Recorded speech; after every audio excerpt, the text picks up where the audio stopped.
লাগবে। না না, আমি তো বলি নাই যে আমি 3 মাসের মধ্যেই নির্বাচন দিতে হবে, আমি তো বলি নাই একেবারে 7 মাসের মধ্যেই নির্বাচন দিতে হবে।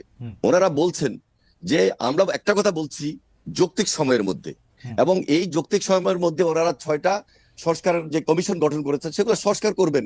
কিন্তু সেই সংস্কারটা যদি দ্রুত সময় হয় এবং যদি ভোটারের কাজ এট এ টাইম চলতে থাকে, কারণ দেশ তো একটা বিশাল দেশ, এই দেশের অনেকগুলা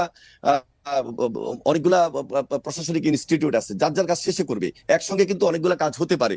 একদিকে বিচারের কাজ চলবে, একদিকে বাংলাদেশ গড়ার জন্য নতুন করে যে যে সংস্কারের কাজ সেগুলো করবে, আরেকদিকে আপনি আজকে বলছেন যে গতকালকে বলছেন যে ভোটার সম্পন্ন করবেন, সেগুলো তো একই প্রক্রিয়া। এই প্রক্রিয়াকে সম্পন্ন করে যৌক্তিক সময়ের মধ্যে আপনি কিন্তু খুব সহজে একটা নির্বাচন করতে পারেন। সুতরাং আপনি ক্ষমতায় থাকলে আপনি যৌক্তিক সময় কতটা মনে করতেন? আমি যৌক্তিক সময়টা তো আসলে আমার কাছে মনে হয় যে আপনি যে কাজগুলি কথা বলেছেন, আপনি যদি সংস্কারের কথা বলেন, আপনি যদি বিচারের কথা বলেন, ওদের অন্তত 5 বছর লাগা উচিত এগুলি করতে। না, কেন 5 বছর লাগবে? কতদিন লাগবে? আমার তো মনে হয় না, কারণ ওনারা তো আমাদের প্রফেসর ডক্টর মোহাম্মদ ইউনূস তো নিজেই 3 মাসের কথা বললেন। তো 3 মাসের জায়গায় 6 মাস হতে পারে। উনি তো নিজেই বললেন যে অক্টোবরের 1 তারিখ থেকে সংস্কারের কাজ চলবে 3 মাস, বলেন নাই? অক্টোবর, নভেম্বর, ডিসেম্বর, এরপরে 3 মাসের জায়গায় যদি 6 মাস, অসুবিধা তো নাই।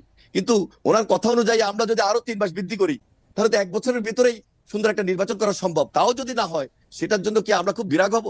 কিন্তু আমরা এই দেশটাকে গড়তে চাই, একসঙ্গে গড়তে চাই। এই ফাঁসিবাদের বিরুদ্ধে আমরা লড়াই করে, সংগ্রাম করে, আমরা কষ্ট করেছি, শ্রম দিয়েছি, আমাদের নেতা কর্মীরা গুমের শিকার হয়েছে, খুনের শিকার হয়েছে। আমরা দেশ গড়ার জন্য সবাই মিলে একত্রিত হয়ে করবো। এখানে বৈষম্য বিরোধী এবং রাজনৈতিক দলকে আলাদা করার কোনো সুযোগ নেই, এই সরকারকে আলাদা করার সুযোগ নেই। এই সরকারকে সর্বাত্মক সহযোগিতা করব, কারণ এই সরকার যদি কোনোভাবে ফেল করে, বাংলাদেশ ফেল করবে। আমরা বাংলাদেশকে ফেল করতে দিতে যাব না এবং দিতে চাই না। সেটা সময় যতদিনই লাগুক।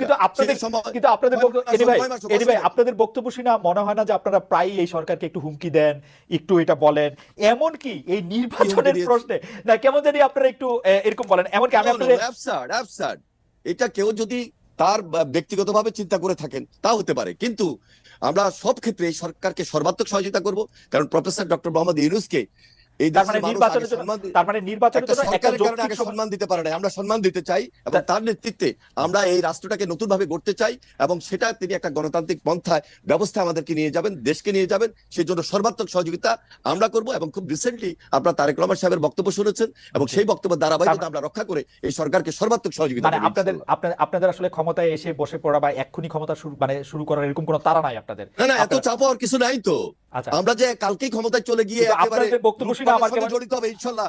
ভাই, আপনাদের বক্তব্য শুনে যে আমার মনে হইতো যে আপনারা খুব মানে মানে আপনারা কিছুটা অস্থির, অধৈর্য হয়ে উঠছেন। এটা কোনো অস্থির না, কোনো অস্থির না। আপনারা যথেষ্ট পরিমাণ সময় দিবেন তো?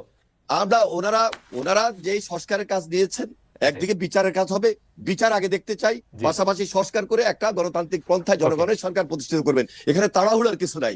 আর আমরা লুটপাটের জন্য বিএনপি ক্ষমতা আসবে, আর বিএনপি ক্ষমতা আসার জন্য আমরা আন্দোলন করছি তা নয়, এই দেশটাকে রক্ষা করার জন্য আমরা আন্দোলন করছি। আমাদের একজন দর্শক বলছেন যে তারা কেন থাকবে, বিএনপি তো অলরেডি ইন পাওয়ার। যদি লুটপাট বা দুর্নীতির কথা বলি, তাহলে তারা তো তাদেরটা করতেই পারতেছে। ব্যাপারটা কি এরকমই ভাই? কেন এরকম হবে? যারা বলছে এরা বিগত ধারাবাহিকতার কথা বলছে, ইনশাল্লাহ বিগত ধারাবাহিকতা। আর এখন যদি বিএনপি আন্দোলনের মধ্য দিয়ে এই দেশে গণতান্ত্রিক পন্থায় জনগণের সরকার প্রতিষ্ঠিত হয়, বিএনপি তখন বলেছে যে আমরা এই 31 দফার ভিত্তিতে আমরা দেশ পরিচালনা করব।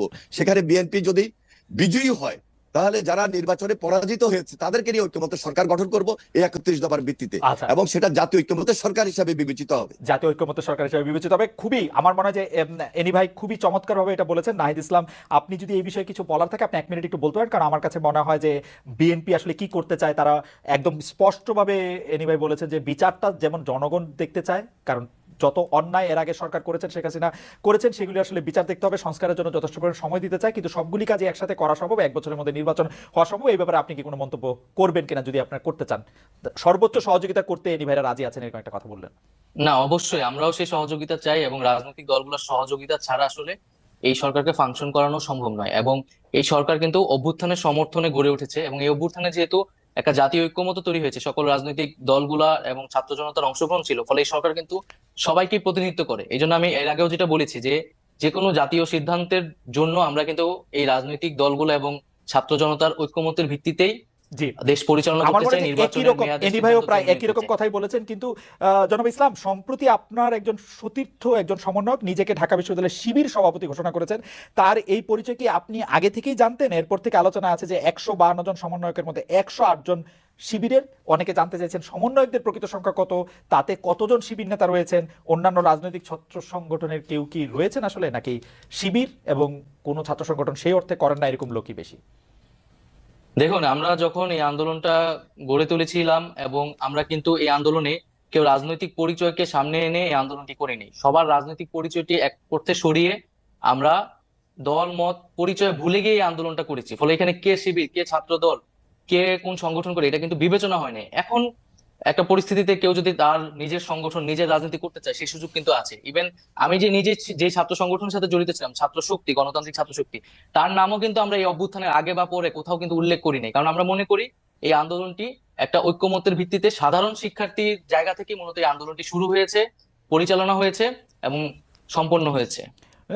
নাহিদ ইসলাম, বৈষম্য বিরোধী আপনি বললেন বলে এই প্রশ্নটি একটু করতে হচ্ছে আমার। বৈষম্য বিরোধী ছাত্র আন্দোলনের সামনের সারিতে থাকা আপনারা কয়েকজন, বিশেষ করে আপনি এবং অবশ্যই আক্তার সাহেব, তারা গণতান্ত্রিক ছাত্র শক্তির নেতা ছিলেন।